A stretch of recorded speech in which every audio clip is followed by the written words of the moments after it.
Dr. Vibhuti P. Sinha, would be dealing with alternate sealing procedures, glues and lenses. So, Vibhuti, could you share your screen, please?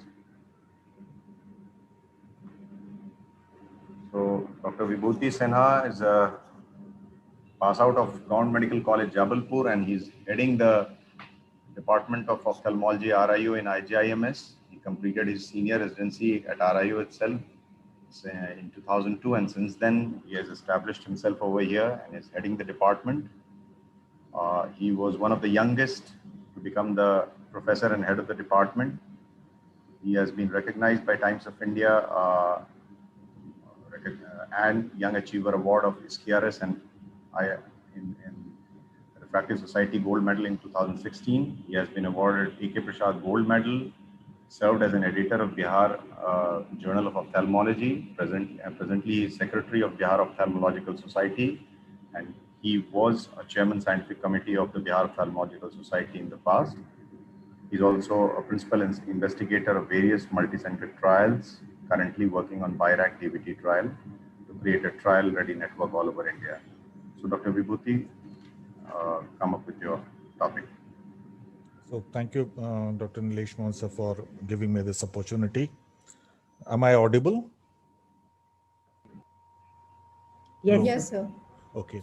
So I'll be talking on sealing the leaks, glues and lenses. These are very important armamentarium in cupboard of each of the ophthalmologists in the surgical operating rooms or in the OPD, since it saves a lot of time and can manage a lot of unforeseen complications or lot of complications which need to be managed otherwise also. So I have no financial interest in any of the product mentioned here.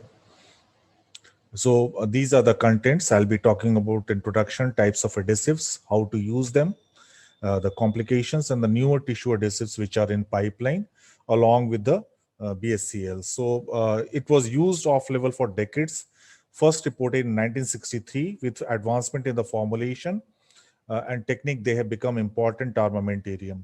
So what they do, they give us structural support as replacement or as complement to the suture, as shown by one of the video of Dr. Rakhi. So what are the ophthalmic uses of tissue adhesives? So it can be used as replacement or a complement to sutures, corneal perforation and bleb leaks, corneal thinning and desmetosseals. In cases of AMG applications or in the cases of pterygium surgery, it can be used. So there are two types. One is synthetic and the second one is biological.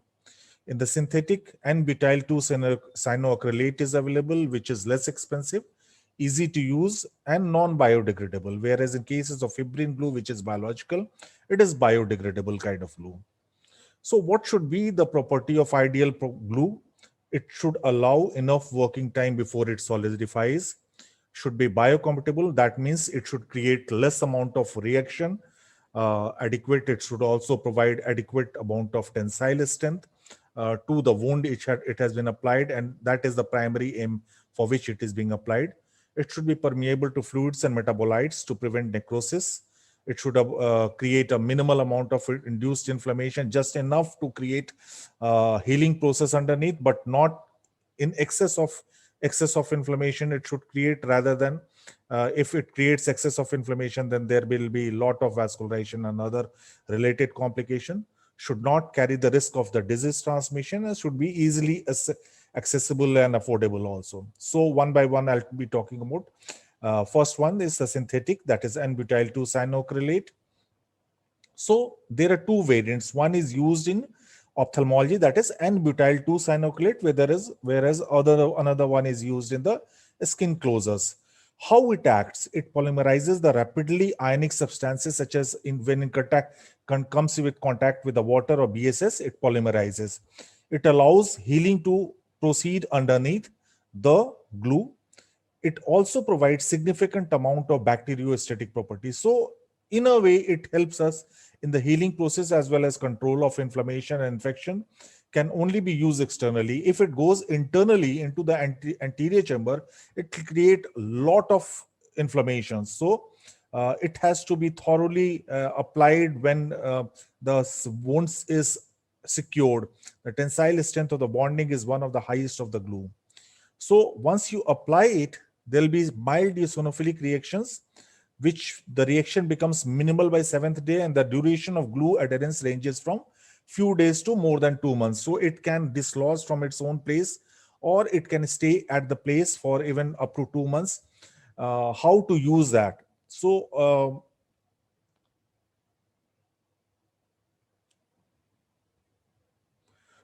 there are two ways by which it can be applied. One is drop technique, and second one that a special applicator can be used. Like in this case, the video is not running, so I'll just explain that.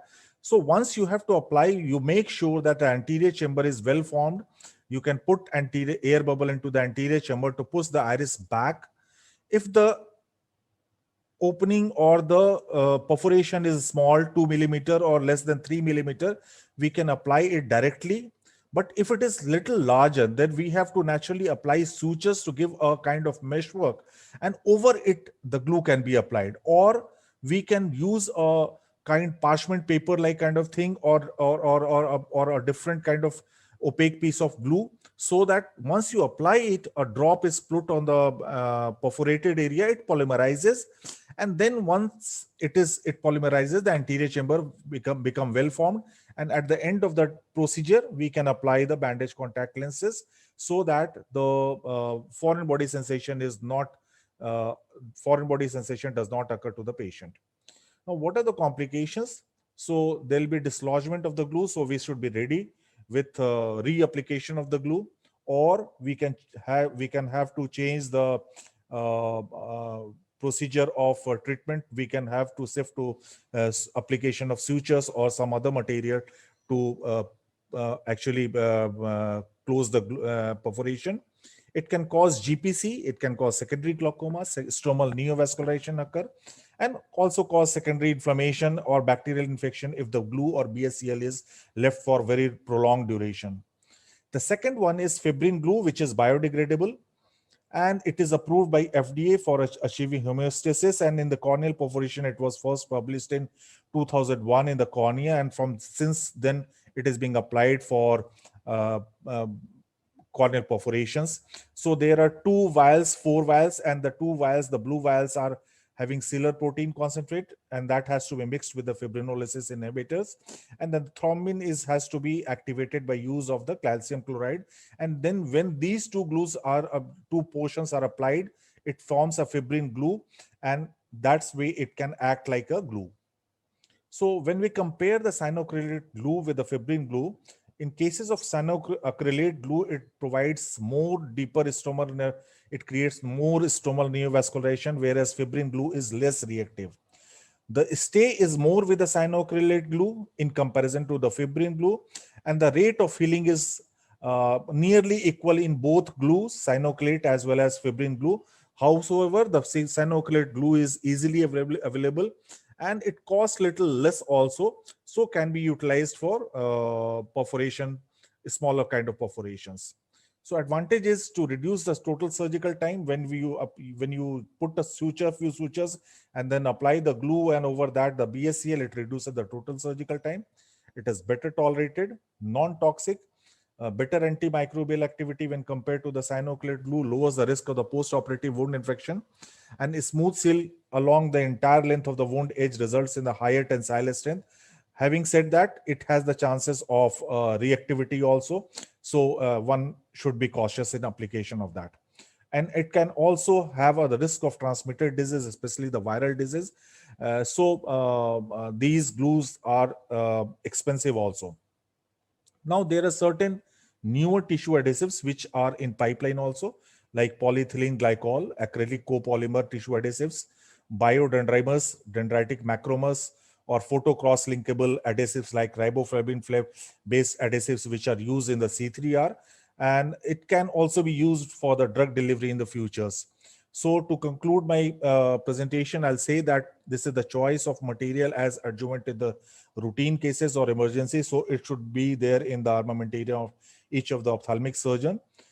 Each glue has its unique property and limitations, so one should be aware of these properties as well as limitations and where to apply, need to use them as per the need. So we have to identify where we can apply, where we can't apply. But overall, these glues work well below 3 millimeter of the perforation. Better to be used below 2 millimeter of the perforation, or if there is a larger perforation, we can use that along with the sutures. And scope is still open for the newer tissue adhesives with the more ideal properties. So thank you very much for giving me this opportunity. Thank you very much. Thank you, Dr. Vibhuti.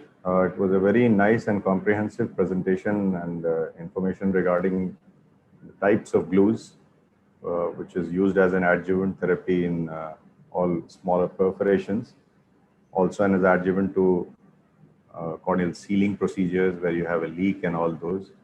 So what's your opinion? I mean, would you prefer to use the synthetic glue more or the cyanoacrylate one? The cyanoacrylate, as far as my experience goes, I have used more like a cyanoacrylate glue, and they works well with sub 2 millimeter perforations. They are not to be preformed.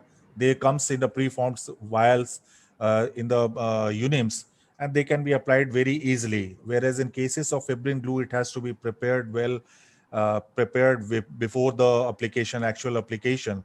And so my experience goes with more with the cyanoacrylate glue. I think the more availability is cheaper and more easy availability of cyanoacrylate makes its use being more widespread.